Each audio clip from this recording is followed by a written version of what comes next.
Alors rapidement, un petit mot. C'est étonnant, mais précisément, les textes d'aujourd'hui nous parlent d'élection, mais évidemment pas la même. Voilà. Hein. Et vous voyez, c'est intéressant parce que aujourd'hui, bon, vous allez voter, etc., et c'est très très bien. Mais ça, c'est l'élection humaine. Voilà. Elle n'est pas à mépriser. Il faut les deux. Mais il ne faut pas oublier la dimension transcendante de la vie. Et cette dimension transcendante, vous voyez, ne commence pas par choisir quel sera notre Dieu, mais à savoir et à dire que nous avons été choisis par lui. Vous voyez la différence ?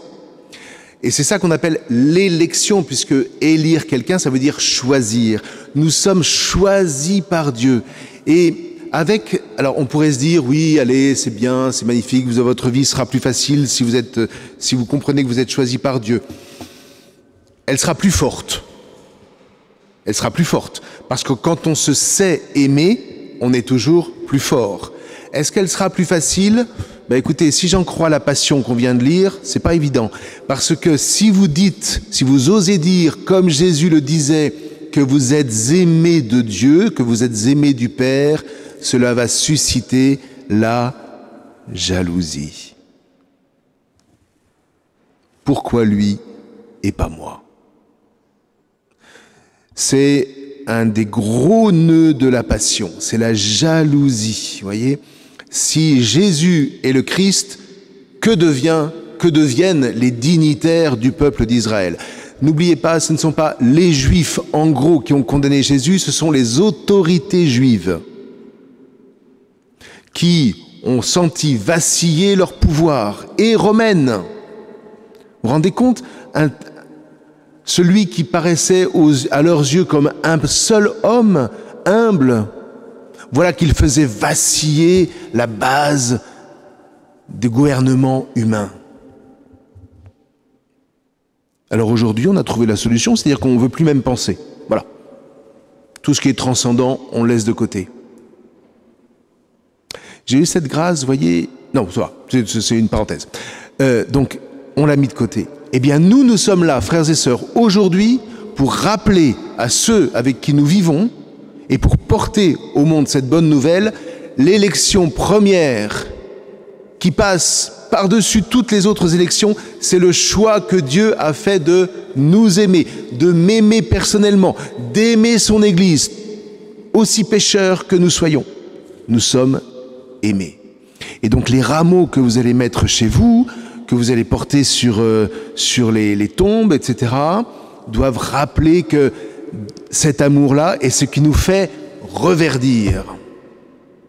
Parce que si nous n'avons pas cet amour-là, si nous ne nous savons pas aimer, nous devenons secs. Nous devenons secs. Avez-vous envie d'être sec ? Allô ? C'est bien beau de le dire, mais après, il faut le vivre. Ouais. Si vous voulez ne pas être sec, rappelez-vous pendant toutes ces... D'abord, n'ouvrez pas votre poste de télévision, etc. Vous verrez bien les résultats humains ce soir. Ça ne va pas changer grand-chose. Ne vous excitez pas le cœur, c'est pas la peine. En revanche, rappelez-vous, restez dans cette démarche spirituelle qui fait que vous savez, frères et sœurs, que vous êtes aimés de Dieu.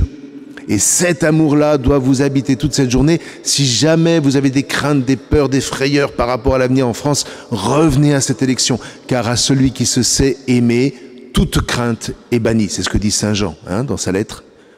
L'amour bannit la crainte. Être aimé bannit la crainte.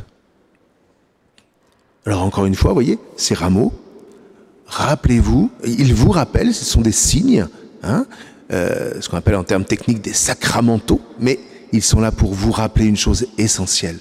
Vous êtes élus. Et le jour de l'élection, pour nous, est moins l'élection présidentielle que la vôtre, la mienne et celle de toute l'Église. Et c'est là où nous sommes nourris, parce que de cette élection procède l'Eucharistie que nous allons recevoir maintenant. Amen.